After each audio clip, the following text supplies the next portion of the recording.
조상복을 얻으려면 제사상에 이 음식은 절대 올리지 마세요. 56년 원숭이 때들이 조상복을 얻는 것은 제사상에 이것이 있기 때문에 그러한 것입니다. 이 조상복은 우리가 가질 수 있는 세 가지의 후천운 중에서 가장 중요한 하나입니다. 풍수에서는 조상은 돌아가신 뒤에도 반드시 56년 원숭이 때들에게 음으로든 양으로든 영향을 주고 있다고 말을 하고 있습니다. 과거 명당에 묘를 쓰면 후손이 번창한다고 하였고, 흉당에 묘를 쓰면 후손이 멸문을 하기도 한다고 말을 하였다는 것이죠. 풍수지리라는 학문은 바로 이런 학문입니다. 조상을 잘 모시고 나의 상화를 바르게 하고 또 후손의 교육을 잘 시키면 그 집안이 번영을 하게 되고, 그리고 그 번영이 계속 이어지게 되는 학문이라는 것이죠. 이렇게 하셔야 조상복을 받을 수가 있습니다. 그 조상이 여러분들에게 복을 주는 것이 바로 제사상을 바르게 차리는 것으로부터 시작을 한다는 것이죠. 하지만 분명 여러분들은 지금 말씀드린 이런 것들을 제사상에 올리고 계셨을 것입니다. 이것이 여러분이 조상복을 얻지 못하였었던 것입니다. 우선 영상을 시청하시기 전에 좋아요, 구독, 알림을 부탁드립니다. 제가 이 영상을 제작하는데 큰 힘이 되는 것은 물론이고 다음번 영상들도 여러분들이 편안하게 받아보실 수가 있을 것입니다. 여러분 반갑습니다. 모모도도입니다. 여러분, 우리는 늘 이런 착각을 하고 살아갑니다. 나만 많이 배우고 똑똑하고 나만 잘나면 성공할 수 있고 또 부자가 될 수 있으며 그리고 행복도 얻을 수 있다고 말입니다. 만일 그렇다면 대학 교수들은 다 부자이어야 하고 또 정주영 회장님은 아주 가난뱅이여야 되어야 하겠죠. 이 말대로라면 수많은 재벌 회장님들은 다 가난했어야 하며 또 지금의 그 후손들은 절대 그 부를 잃지 않아야 합니다. 하지만 현실은 그렇지가 않죠. 많이 배운 사람들이 큰 실패를 하여 주변 사람들을 망하게 하는 경우가 정말 많습니다. 56년 원숭이 때 조상복을 얻으셔야 합니다. 그런데 조상복을 얻는 방법에 관해서 너무나도 모르고 계시다는 것이죠. 자, 이것이 바로 여러분들이 조상복을 얻지 못하셨던 그 원인입니다. 첫 번째, 복숭아는 절대 제사상에 올리시면 안 됩니다. 이 복숭아는 귀신을 쫓는 과일입니다. 과거 우리 고택들 그 어디에서도 집안에 복숭아 나무가 있는 경우는 어디에도 없다는 것입니다. 과거 민속신앙에서는 마을이나 집에서 귀신을 쫓을 때 반드시 사용을 하였던 것이 이 복숭아 나무이고, 또 풍수에서도 복숭아 나무 근처에서는 절대 묘를 쓰면 안 된다고 말을 하고 있으며, 그리고 무덤 주변에는 절대 복숭아 나무를 심어서는 안 된다는 것이 풍수학 음택에서는 가장 기본적인 이야기라는 것입니다. 생전에 고인이 아무리 이 복숭아를 좋아하셨다고 하더라도 절대 제사상에 복숭아를 올리시면 안 된다는 것입니다. 조상님들이 여러분들을 만나러 오실 수가 없기에 절대 여러분들에게 어떠한 복도 줄 수가 없다는 것입니다. 두 번째, 마늘이나 고추, 파는 제사상에 올리시면 안 됩니다.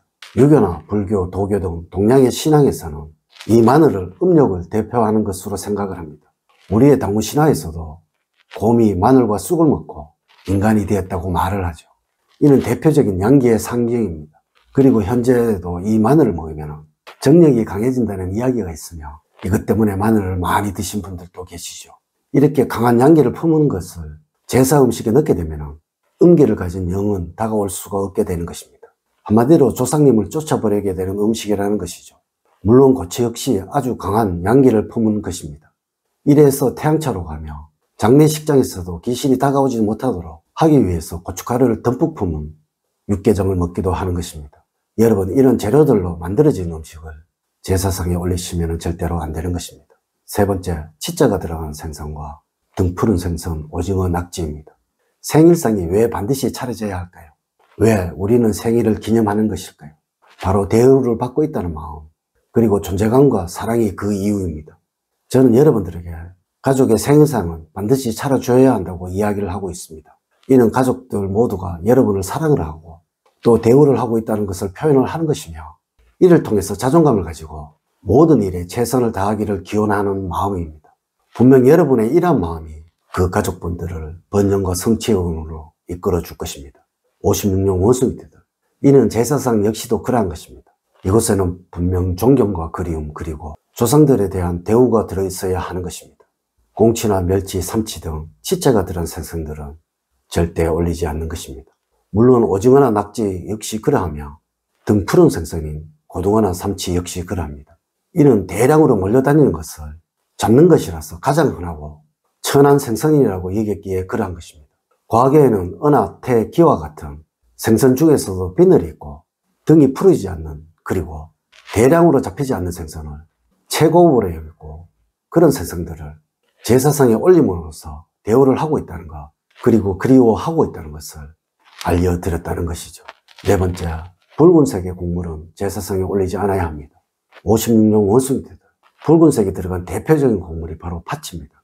동짓날에 팥죽을 먹는 것은 음기가 가장 강한 날인 동지에 이 양기 곡물이 팥주로 조화를 맞춘다는 의미도 있지만, 사실 이 동지는 귀신들이 가장 많이 돌아다니는 날이라고 하였고, 이 팥이 귀신을 쫓는 곡물이기에 귀신들이 다가오지 못하도록 만들기 위해 그러했던 것입니다. 아마 동짓날이 되면 팥죽 한 그릇 해서라는 말을 많이 하실 것입니다. 이렇게 붉은색이 들어간 것은 과일을 빼고는 무조건 피해야 한다는 것입니다. 조상님들이 여러분들의 융숭한 대접을 흐뭇하게 잘 받고 돌아가셔야 음덕을 줄 수 있는 것입니다. 다섯 번째, 막걸리, 소주, 과일주는 올리지 말아야 합니다. 제사상에 올리는 술은 무조건 순수한 쌀로 빚은 곡주여야 하고, 또 반려주여야 하며, 또한 탁한 술이 아니어야 합니다. 경건하고 맑은 술, 즉 청주 같은 것을 올리는 것이 원칙이라는 것입니다. 물론 지방 고유의 전통주들도 가능합니다. 막걸리 같은 것은 안 된다는 것입니다. 하지만 정말 많은 분들이 막걸리, 포도주, 볶음자주 같은 과일주를 제사술로 사용을 할 것입니다. 이것은 절대 안 되는 것입니다. 여섯 번째, 제사상을 차리기 전에 청소를 하셔야 합니다. 제사상 근처에 절대로 있어서는 안 되는 것이 바로 머리카락입니다.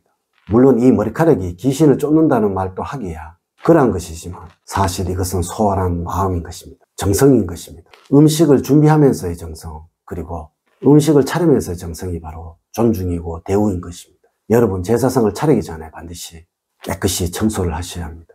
그래야 여러분들의 정성과 염원이 조상님들에게 제대로 전달이 되어 조상복을 제대로 얻게 될 수 있는 것입니다. 일곱 번째, 제사날에는 가족 간의 갈등을 보여서는 안 됩니다. 요즘 뉴스를 보면 매일 나오는 것이 대권 다툼을 이루는 정치인들 간의 갈등입니다. 여러분들은 이 사람들을 보시면서 과연 무엇을 느끼나요? 아마 누구라도 이 사람들을 보면서 도와주어야겠다는 생각은 하지 않으셨을 것입니다. 조상님들도 역시 그러한 것입니다. 여러분들의 화목한 모습, 다정한 모습을 보여주어야 그분들 역시 여러분들에게 뭔가를 주고 싶어 하시게 된다는 것입니다. 제사를 지내는 그날만큼은 절대 다투시거나 대립을 하시거나, 그리고 화가 나도 인상을 쓰지 마세요. 그것이 바로 조상복을 제대로 얻는 원칙인 것입니다. 56년 원숭이들, 오늘은 제사상을 차리실 때 절대로 올리면 안 되는 음식에 관해서 말씀을 드렸습니다. 오늘 알려드린 이야기들을 꼭 명심을 하셔서 항상 조상복을 얻으시기를 기원을 드리면서 오늘의 이야기를 마치도록 하겠습니다. 저는 늘 여러분들 가정에 사랑과 행복이 넘치는 삶을 만들어 드리도록 노력을 하겠습니다. 오늘 긴 시간 시청해 주셔서 감사드립니다.